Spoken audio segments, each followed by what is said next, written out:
to show you a video. Rachel, can you please? Yes.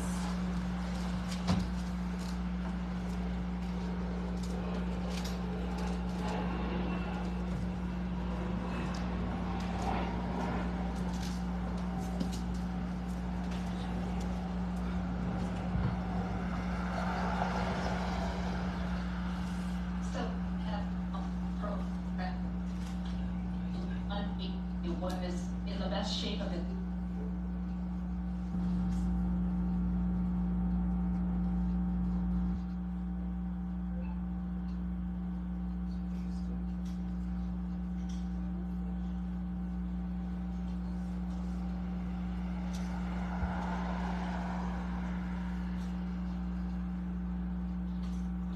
So that program money was in the shape of his life last August when he started having muscle twitches in his biceps and shoulders. 3 months later, he was diagnosed with ALS. Our conversation. A year ago, Steve Lunny was in the best shape of his life, exercising 6 to 7 days a week with a passion. He especially loved doing burpees. Who loves doing burpees? Well, last fall, everything changed. Steve was diagnosed with ALS. A progressive neurodegenerative disease affects nerve cells in the brain and spinal cord, and there is no cure. I sat down with Steve to talk about the disease and why he's sharing his story on social media.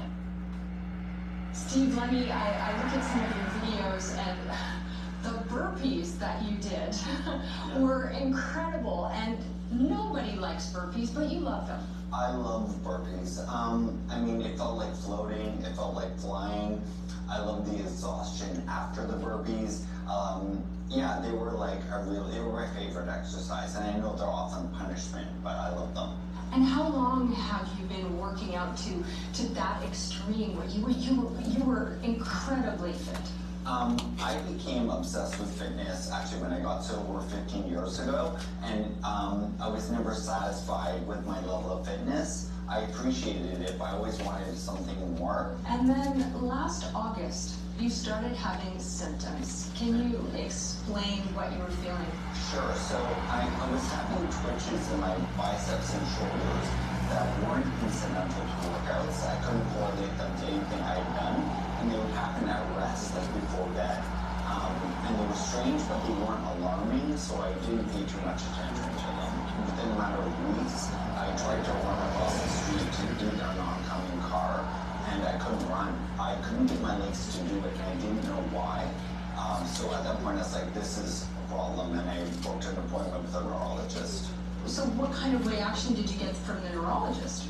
I mean, he was a very nice guy, but he didn't take me seriously because I had so few symptoms, and I presented as a fit, healthy person. So he kept telling me I was fine. He humored me, sent me for an MRI. It was clean, which actually can be indicative of ALS because you're not finding a tumor or something else. But I kept getting worse, but he kept telling me I was fine, so I found a new doctor. Okay, so when did you finally get the diagnosis that you had ALS? Well, I did an EMG, which was a nerve conduction test, and I got it so early that it came back normal. I got it done a month later in November with the new neurologist, and it was highly indicative of ALS, and I was diagnosed on November 21st. Since that time, how has the disease progressed? It has been precipitous. My disease progression overall has been so fast that I measure it in days and weeks. We're normally like in weeks and months.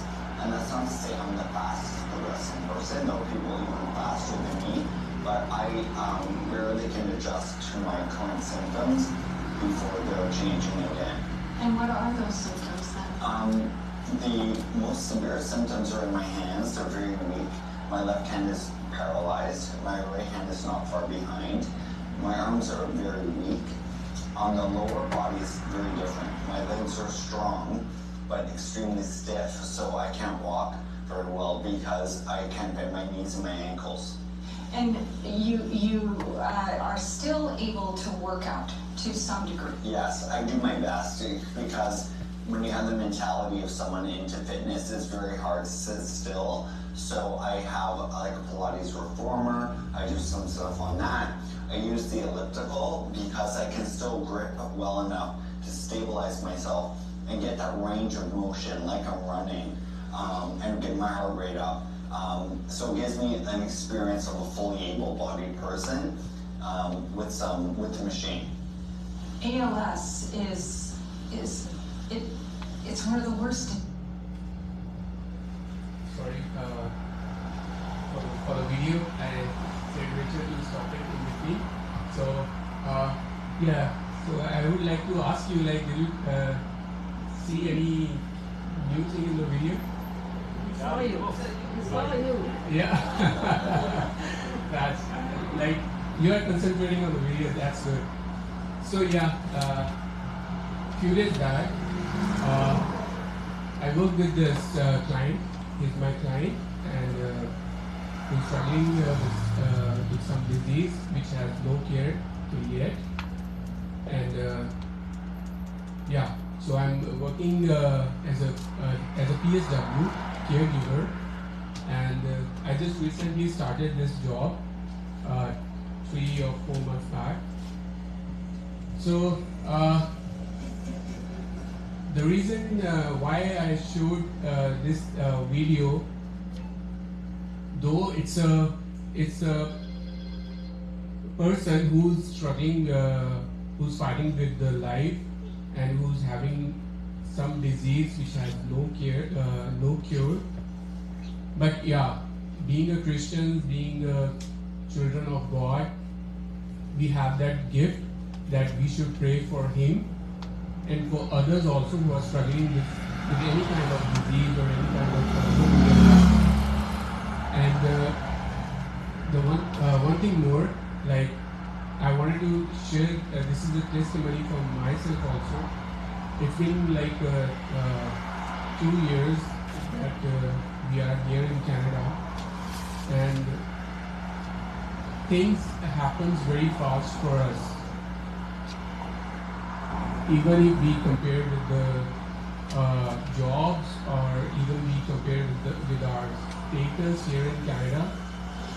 So within one year we got our case accepted, and yeah, we struggled in the beginning, but like I said, we are the sons of God, we are the children of God.